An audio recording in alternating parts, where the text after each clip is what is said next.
Bonjour à tous, bienvenue sur ma chaîne pour la suite des tutos DIY spécial rangement pour assortiment dies et tampons avec des livrets que j'ai fabriqués très simplement. Alors pour trouver enfin les solutions qui nous conviennent, il faut quand même chercher un petit peu et j'en ai trouvé plusieurs pour vous. D'abord la mission récup.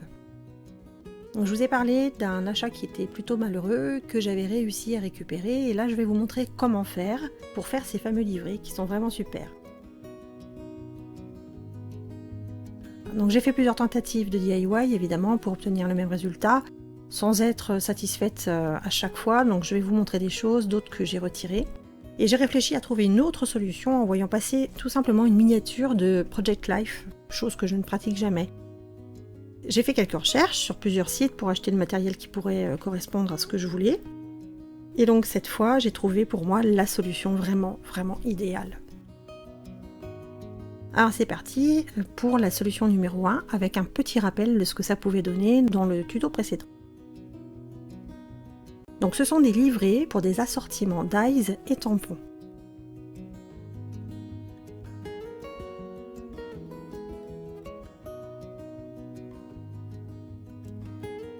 Alors maintenant on va faire cette solution version DIY. Donc voilà ce à quoi ça ressemble. Plusieurs collections, plusieurs couleurs pour m'y retrouver. Je les ai montrées notamment dans mon Scrap Room Tour. Donc là par exemple tout ce qui est 6X avec ce vert qui est très ressemblant. Et donc on obtient ce genre de livret que je vais partager tout de suite avec vous. Alors c'est vraiment un tuto très simple. Ça prend pas longtemps et donc du coup ça me convient complètement. Leur confection ne requiert ni plastifieuse ni fuse, donc tout le monde peut la réaliser.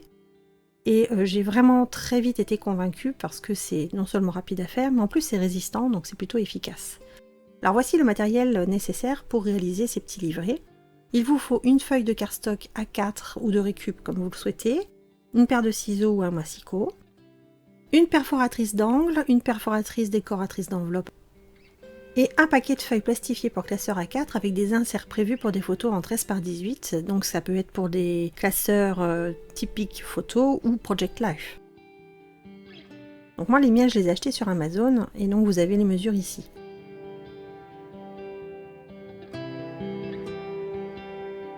Ensuite il vous faudra des feuilles magnétiques si vous souhaitez donc faire les assortiments avec les dies. Donc voici tout ce que je vais utiliser. Donc ça ce sont les fameuses feuilles plastifiées. Bon, elles ne viennent pas de chez nous, je suis d'accord, c'est pas top, mais c'est le plus résistante que j'ai trouvé. Je les ai vraiment malmenées et j'ai pas réussi à les déchirer aussi facilement, je peux vous dire. Ensuite j'ai ce grand cardstock que j'utilise pas, et puis j'ai différentes feuilles magnétiques, donc celles-ci viennent de Craftelier, c'est celles que je préfère. Pour la confection des livrets, il va falloir tout simplement couper votre feuille de cardstock A4 en deux morceaux de 21 cm de haut par 14,7 de large. Ensuite, vous allez prendre une feuille plastique avec les inserts, vous allez la couper sur toute la partie perforée, comme ceci. Donc là, je vous indique le trait de coupe en rose. Vous allez ensuite placer cette feuille face à vous à l'horizontale et tout simplement faire un pli au centre. Voilà, le livret il est prêt, il est déjà terminé, il n'y avait vraiment pas grand chose de compliqué et vraiment ça va être très rapide à faire, il est solide et c'est génial. Donc je prends ma feuille, je la plie en deux, je m'aligne bien et ensuite je coupe à 21 cm de haut. Alors le faire avec son massicot, mauvaise idée, ça abîme la lame. Ensuite je place donc les morceaux de cardstock, un dans chaque insert. Je les ai passés à la perforatrice pour que ce soit plus facile à retirer, à la longue en fait. Et le livret il est tout prêt. Donc ensuite vous pouvez couper une feuille magnétique aux mêmes mesures, donc 21 par 14,7 de large. Donc moi ce sont celles de Craftelier, elles sont très fines et vraiment elles sont très performantes. J'arrondis aussi les angles très facilement à la perforatrice puisqu'elles sont fines et votre livret est terminé. Il n'y a plus qu'à passer la planche de tampons, donc moi je mets les tampons à gauche et puis la feuille magnétique à droite avec tous les dies.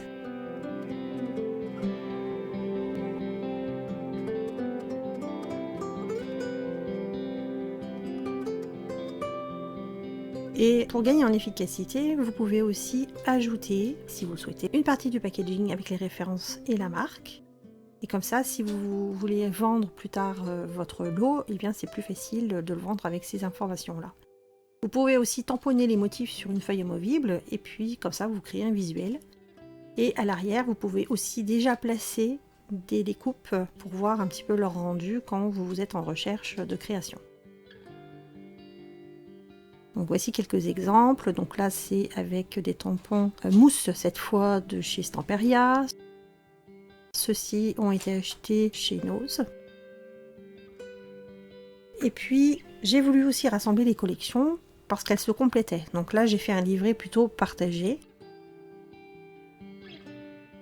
Avec 2 planches de dies Studio Light qui vont ensemble, qui ont des codes qui sont rappelés sur leurs différents packaging. Donc je vais le faire avec vous.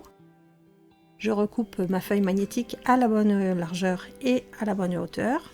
J'arrondis les angles encore une fois. Je le fais pour les deux.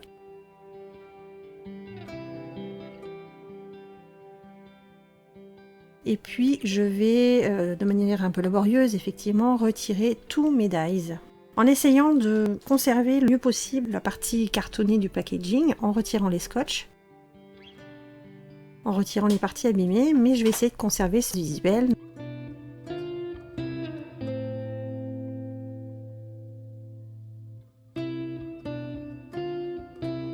Donc ensuite je replace tous mes éléments sur ma plaque aimantée, de manière à ce que ça représente un petit peu ce qu'il y a sur le visuel. Je la place dans mon petit livret et je fais la même chose avec le second. Je range le tout. Et avec la partie du packaging, je vais à nouveau faire une référence. Donc je coupe. Et je garde les références. Alors comme elles sont toutes en bas, je les réécris ici. J'arrondis les angles. Et je replace. Donc comme ça, vous avez les deux qui partagent le même livret. Ensuite, j'ai mes boîtes. Je peux vous montrer ici les différentes collections. Donc là, j'ai fait la même chose parce qu'elles se complétaient.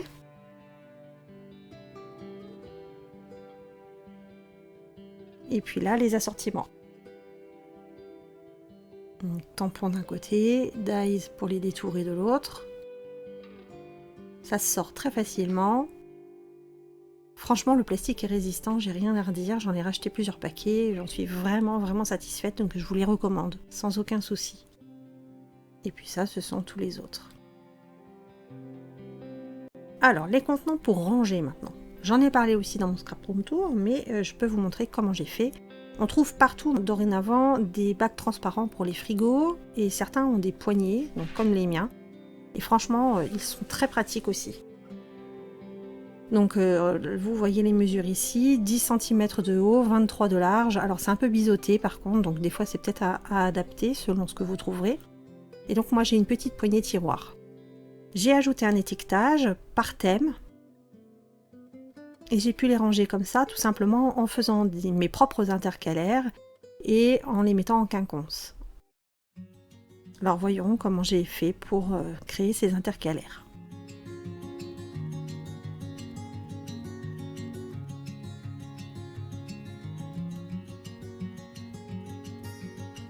Donc il m'a fallu une feuille de cardstock, ou alors vous pouvez prendre de la récup dans des chutes, enfin ce que vous voulez, et une feuille de plastifieuse et la plastifieuse. Là par contre ce sera nécessaire pour que ça perdure dans le temps. Il vous faudra aussi de quoi couper, plutôt des vieilles lames si vous prenez un massicot, moi j'en garde toujours de côté. Et pour créer les intercalaires, j'ai tout simplement pris des mesures un peu plus grandes que celles des livrets en hauteur et en largeur. Plus grande surtout en hauteur, puisqu'il me faut à peu près compter 2,5 cm pour créer mon onglet. Donc là vous voyez un exemple avec la marque 6X. Et vous voyez que je les ai placés en quinconce. J'ai même étiqueté des deux côtés, comme ça si je devais refaire mon classement, eh bien j'aurais pas à refaire mes intercalaires.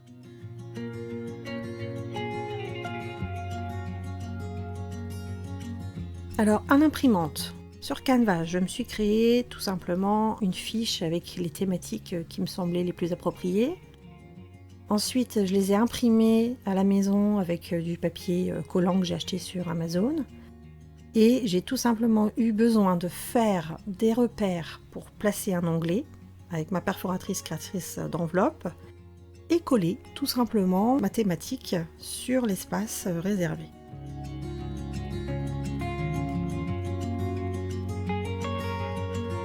Donc voilà ce que j'obtiens. Oiseaux, plumes et papillons, contes et légendes, magie, potions et Halloween, etc. Donc là c'était pas tout à fait encore rangé comme je le voulais, c'était les débuts. Et puis un autre contenant encore avec toute la marque Sizzix et une couleur qui lui est réservée. Stamperia derrière, Studio Light avec une couleur parce que c'est toutes les Sweet Stories que j'ai. Et ça peut vous donner aussi ça quand vous avez des collections avec très peu de tampons qui sont associés. Alors maintenant on va passer à la deuxième solution, c'est-à-dire les livrets avec la plastifieuse. Donc la plastifieuse sera évidemment requise. J'ai cependant abandonné l'idée parce que les porte-documents, etc. c'était pénible. Et je peux vous proposer une autre solution. Ça fonctionne, après c'est pas ce que je préfère. Donc il vous faut pour ça 2 feuilles de plastifieuse A4, une feuille de cardstock A4 également et votre plastifieuse. Et voici les mesures.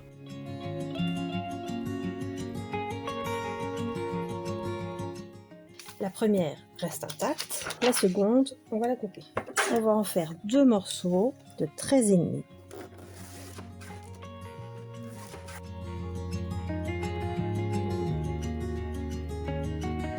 Je vais ouvrir ma feuille à plastifier. Vous savez qu'on a un côté un peu plus rugueux, entre guillemets, et un côté beaucoup plus lisse. C'est parce qu'ici, il y a la colle. Donc, il va falloir changer de sens notre papier. Couper l'une des feuilles à plastifier en 2 parties de 20 cm de haut par 13,5 cm de large. Ouvrir en grand la deuxième feuille à plastifier et il va falloir retourner les feuilles côté lisse et brillant pour les placer à l'intérieur de la deuxième feuille. Pour que les deux côtés lisses soient l'un en face de l'autre, je ne peux pas avoir de pochette, donc il faut les mettre dos à dos. Le premier il cale bien au bord. Et le deuxième, enfin je fais la même chose, je mets côté lisse contre côté lisse, espacez-les bien de quelques millimètres au centre, puis refermez la deuxième feuille pour maintenir le tout et repasser bien à plat pour chasser l'air. Lorsque le carnet est placé face à vous, au format paysage, vous allez couper quelques millimètres en haut. Je laisse un petit espace pour faire la moitié de mon livret. Et je viens le placer tout au bord. Quand c'est fait, on est droit, on vient fermer petit à petit nos 2 feuilles. Et maintenant, je la passe dans la plastifieuse. Voilà. Je marque le pli au centre. Je vais maintenant couper.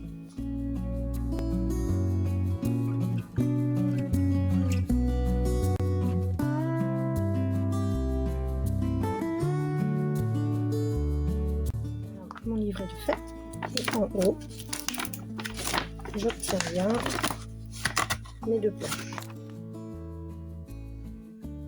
Vous obtenez un livret comme tout à l'heure et vous refaites à nouveau. Je présente les tampons. De l'autre côté du papier, je mets mes tampons. Ici, ma feuille avec mon assortiment de dies et à l'arrière, je peux très bien mettre la présentation de ces fameux dies ou encore mettre déjà les découpes d'avance. Pour cette deuxième façon de procéder, il vous faudra une feuille A4 avec plastifieuse. Il est également possible de le faire avec une feuille à plastifier, des pochettes perforées par classeur et le résultat sera quasi identique. Personnellement, j'ai trouvé que le livret était moins sympa, qu'il gondolait beaucoup, alors je ne préfère pas en parler davantage.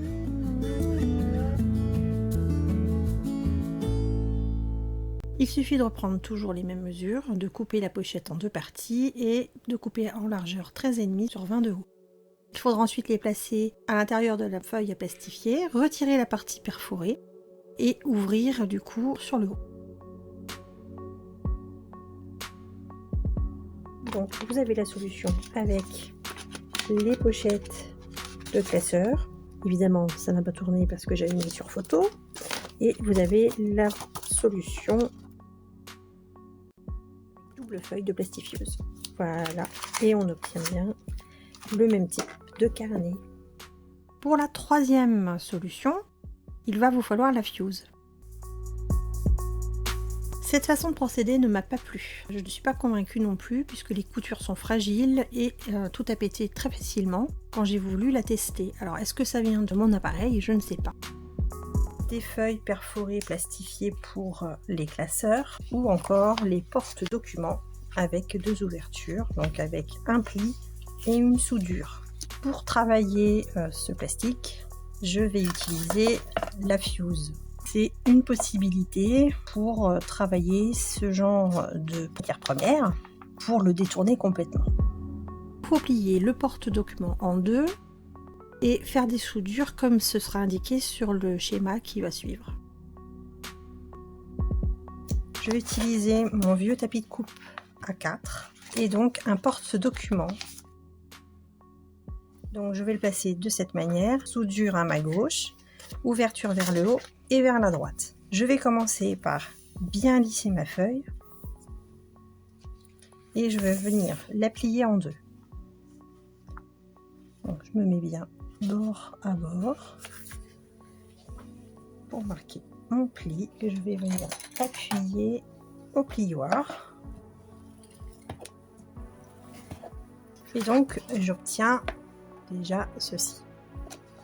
Une fois plié, il va falloir que je fasse une soudure ici et une de chaque côté. Donc vous avez le pli central, hauteur 21, largeur 29,7 que vous laissez tel que, et vous avez sur les côtés 14,7 cm à peu près. J'ai branché ma fuse, elle est en train de chauffer.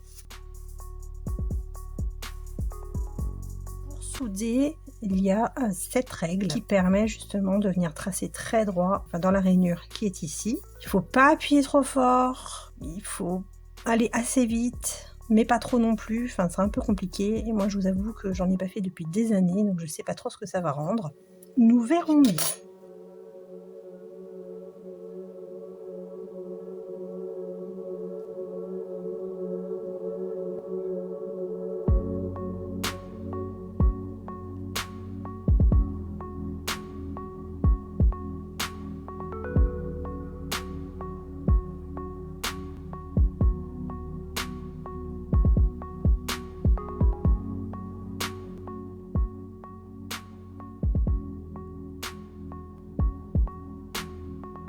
Et les soudures sont souvent inégales, alors vraiment j'aime pas ce procédé.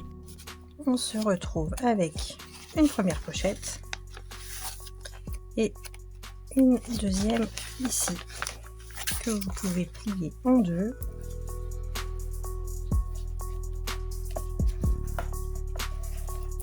Ne reste ensuite qu'à venir positionner une feuille à l'intérieur avec vos tamponnages. De l'autre côté, glissez vos tampons et puis glissez ici une feuille magnétique et puis mettre une feuille derrière avec ce que ça va représenter. Et de cette manière, vous pouvez ranger vos dies les plus grands ou les tampons les plus grands et vous obtenez à peu près la même chose que moi. Et vous pouvez très bien retailler, si c'est trop grand, en hauteur. Avec une feuille plastifiée pour les classeurs, il vous suffit de réaliser deux soudures, donc une ici, puis de fermer votre pochette là. Et par contre, vous êtes obligé de venir ouvrir ici pour pouvoir glisser vos tampons ou vos matrices à l'intérieur. Mais c'est le même procédé. Pour la quatrième solution, on va dire que nous allons faire des livrets autrement. Si vous n'avez ni fuse ni plastifieuse, j'ai une dernière solution pour vous. Alors pour cela, il vous faudra une feuille de rhodoïde A4 qui sera la base du livret. Vous allez placer la feuille face à vous dans le sens du format paysage et plier en deux en vous alignant bien. Vous avez ce schéma pour obtenir à peu près ces mesures. Pour la feuille de rhodoïde, vous pouvez tout simplement plier votre feuille en deux. Ensuite, vous allez prendre au moins deux pochettes pour carterie au format qui convient et du double face-fort.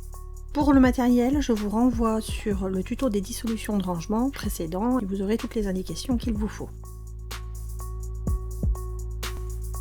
Et venir ensuite utiliser les pochettes plastifiées, type Craftelier ou Action, enfin peu importe.